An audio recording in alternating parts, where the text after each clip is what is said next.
Hi everyone, this is Amy Hines. I'm the HR manager at Yurek, and I wanted to talk to you about attendance and punctuality at Yurek. Specifically, what you need to know about Yurek's attendance policy and how it factors into you being a productive and successful member of the Yurek team. So today we're going to talk about, as far as agenda is concerned, the following items. The importance of good attendance, what's expected from employees, what you can expect from your leaders, types of absences, both innocent and unexcused, how attendance issues are managed, and then we'll summarize at the end. Good attendance is so important in reaching our corporate objectives every day. In order to meet the needs of our customers and provide a high level of service, Yurek depends on the contribution of its employees and their regular attendance at work as essential in achieving these goals.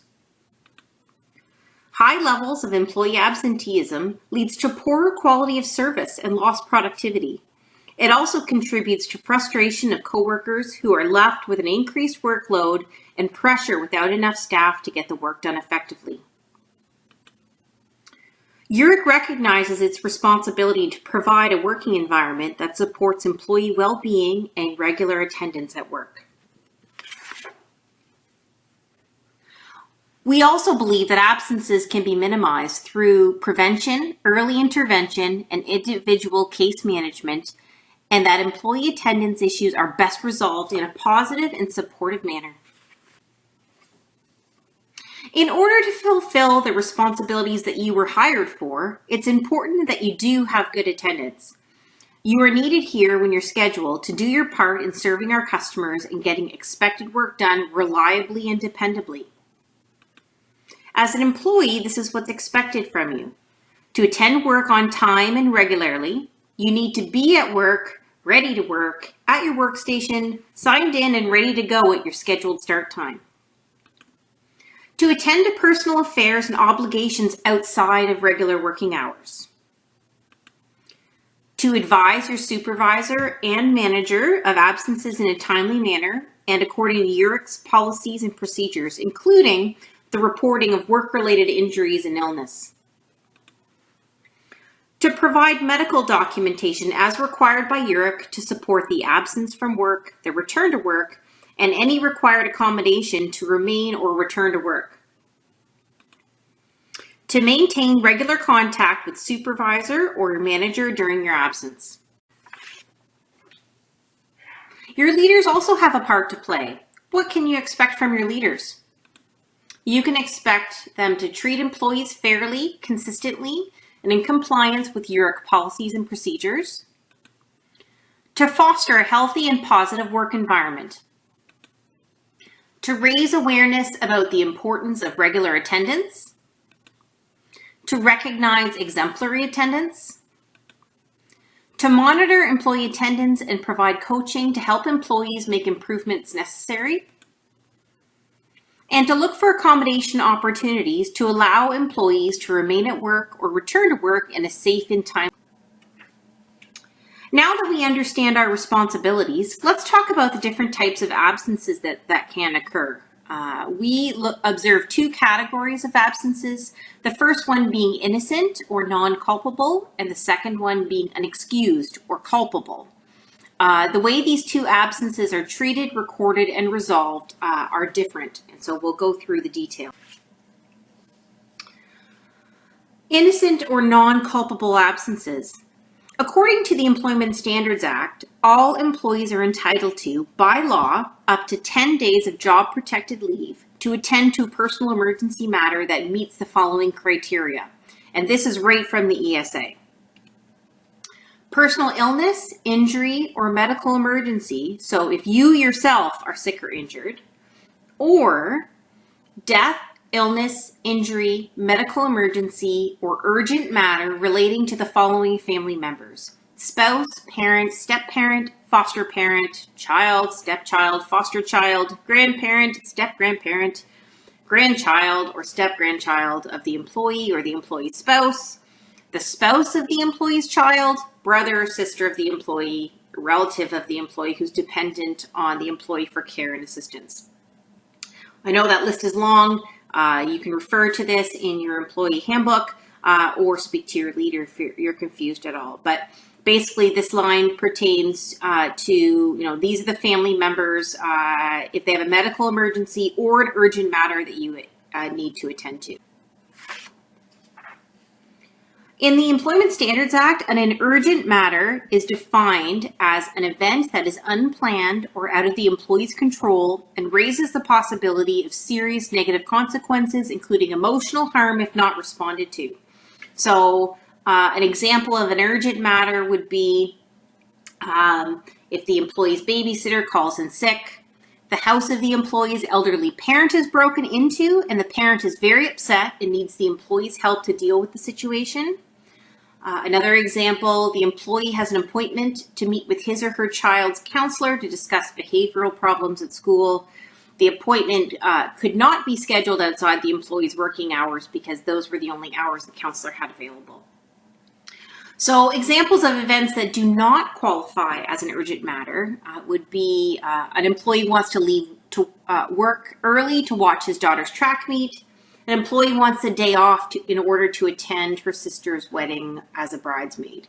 Now, obviously, both of those are commendable reasons to want to be absent from work. We do provide other ways to get time off of work in order to meet those needs. So an example would be a shift switch.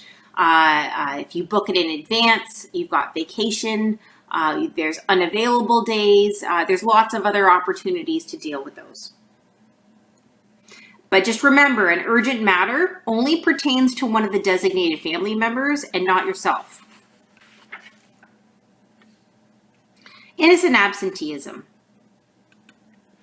Situations in which an employee is away from work too frequently and yet has a genuine and documented reason for the absences are presumed to be innocent.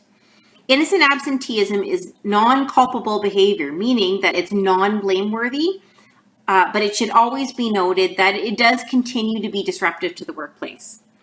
Some examples of innocent absenteeism would include excessive sick leave, even though there is medical certification, excessive outside appointments during work hours. So maybe you're going to see the OB because you're expecting, or you're getting your teeth cleaned every 6 months during work hours. Excessive absences from work to deal with ongoing family problems that meet emergency day criteria. At Yurek, your leaders will do everything they can to support you in being able to attend work regularly and have good attendance. That being said, we need you here consistently in order to meet our business needs. Employment relationships are contractual by nature. That is, in return for being paid by the employee performs work assigned to them. Even though an employee may have legitimate reasons for their absence, if they are not being resolved and the employee's attendance fails to improve, we could reach the point of frustration of contract. Frustration of contract means that through no fault of either party, the employment contract is impossible to fulfill, so it must come to an end and we could need to part ways. That being said, before reaching the point of frustration, Yurek will provide the employee with coaching, which may assist the employee in getting support, namely through the Employee Assistance Program, may provide the impetus for an employee to seek medical attention or take more precautions to protect their health, and providing the employee with an understanding of the requirements and the status of the employment relationship. Employees will be warned when their absenteeism is unacceptable and may be told that if their rate of absenteeism does not show a significant and sustained improvement, termination may result. As innocent absences occur due to legitimate or non-blameworthy reasons, we want to be supportive as possible in enabling our employees to improve their attendance. Obviously, we are all human beings and a limited number of innocent absences are expected.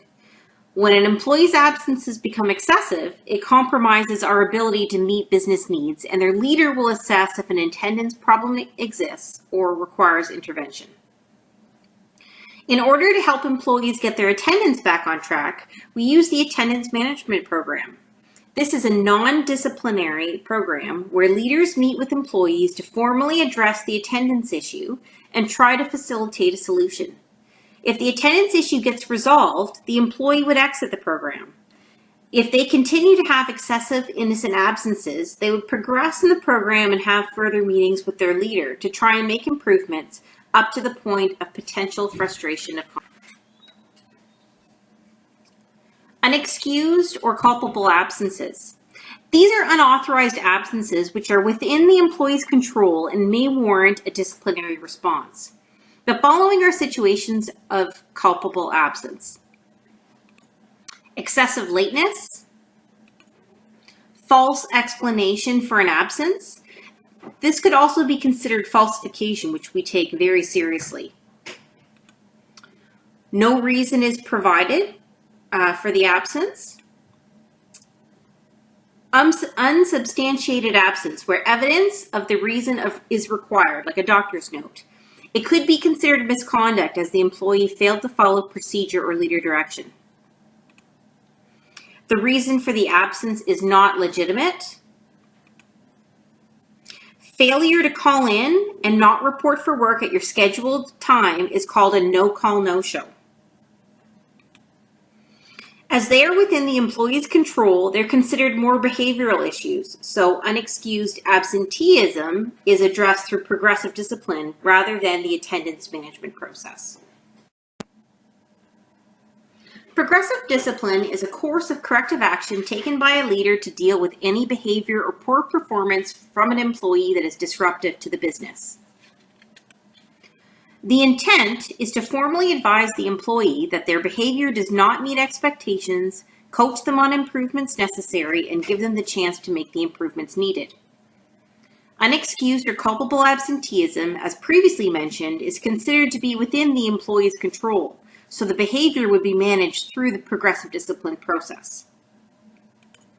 The level of discipline progressively increases for each related incident of infraction. It starts with a verbal and oral warning and progresses through first, second, and third level written warning up to and including termination. An employee's most recent discipline is considered active for 12 consecutive months, meaning if there is another infraction within 1 year of the previous one, the employee would be eligible to receive the next higher level of discipline. Once you've been infraction-free for 1 continuous year, the discipline is removed from your employee file. Some offenses are more serious in nature and will require more serious disciplinary action than others, meaning skipping steps could be warranted. This normal progression does not apply to incidences of no-call, no-show.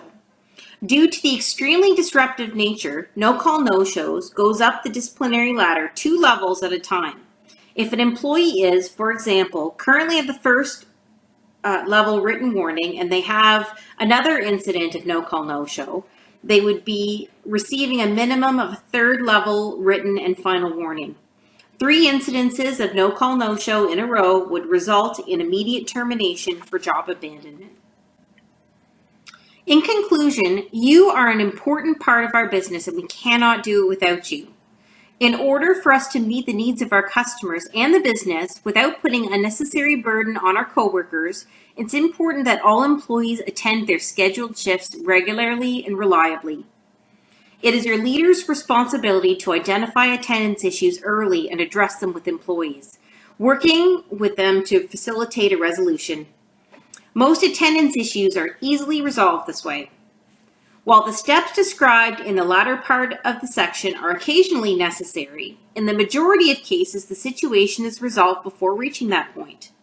By counseling the employee and ensuring the employee is aware of the resources available to assist with their individual situation, leaders will encourage and support the employee in achieving and maintaining good attendance. If you have any questions, please do not hesitate to speak to your manager as they have been trained with the same training that you're receiving today. You can also contact myself, Amy Hines, at ahines@yurekpharmacy.com or at 519-631-3764, extension 2294. Thank you so much for your attention and your dedication to your work at Yurek.